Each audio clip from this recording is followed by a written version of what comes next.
Mehsana live ન્યૂઝમાં આપનું હાર્દિક સ્વાગત છે। મહેસાણા જિલ્લામાં સત્તાધારી પક્ષ અને તંત્રની પોલ ખોલતી એક મોટી ઘટના સામે આવી છે। બાંડુથી વિસનગરને જોડતો કરોડોના ખર્ચે બનેલો એક મહત્વનો બ્રિજ નિર્માણના માત્ર 2 વર્ષના ટૂંકા ગાળામાં જ બેસી ગયો છે। આ ઘટનાથી બ્રિજના બાંધકામની ગુણવત્તા સામે ગંભીર સવાલો ઊભા થયા છે અને જાહેર નાણાંના મોટા પાયે દુરુપયોગની શંકા વ્યક્ત થઈ રહી છે।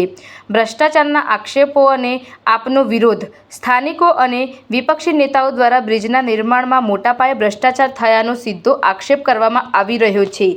આ સ્થિતિને ધ્યાનમાં રાખીને મહેસાણા જિલ્લાની આમ આદમી પાર્ટીએ મેદાને આવવાનો નિર્ણય કર્યો છે।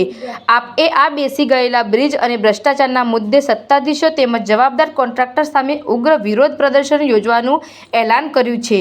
ગુણવત્તાના નામે થયેલા આ કૌભાંડની ઉચ્ચ સ્તરીય તપાસ થાય અને જવાબદારો સામે કડક પગલાં લેવાય તેવી માંગ ઉઠી છે।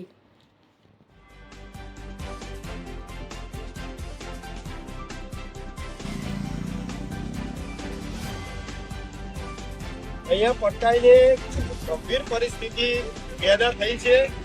ભ્રષ્ટ તંત્ર આ સરકારી તંત્રએ માત્ર ને માત્ર ભ્રષ્ટાચાર કરીને જે કાયદેસરનો ઓવરબ્રિજની અંદર જે મટીરિયલ વપરાવું જોઈએ એ વપરાયું નથી, એનો જાગતો આ આપણે ઉદાહરણ જોઈ રહ્યા છીએ।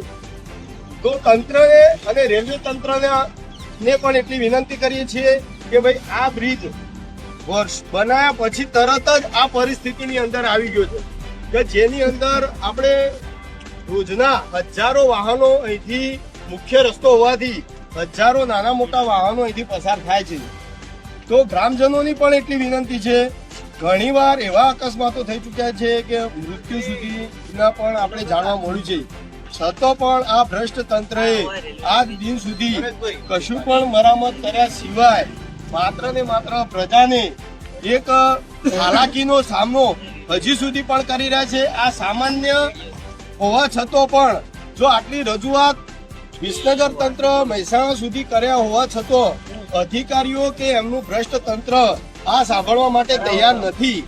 પ્રજાના પરસેવે પ્રજાના ટેક્સથી ચાલતી સરકાર જો પ્રજાને આટલી સવલત પૂરી ન પાડી શકે તો આ ભ્રષ્ટ અધિકારીઓ, ભ્રષ્ટ તંત્ર અને સરકારને ભ્રષ્ટ અધિકારીઓ ઉપર કડકમાં કડક પગલાં લે અને સરકારને એટલી નમ્ર વિનંતી કે ઝડપથી આ બ્રિજનું કામ ચાલુ કરે, નહીતર અમે આમ આદમી પાર્ટી અને સમગ્ર ગામના વડીલો પણ ઉપસ્થિત છે, ગામના યુવાનો પણ હવે જાગ્યા છે, તો વિસાવદર વાળી કરવાના મૂડમાં છે।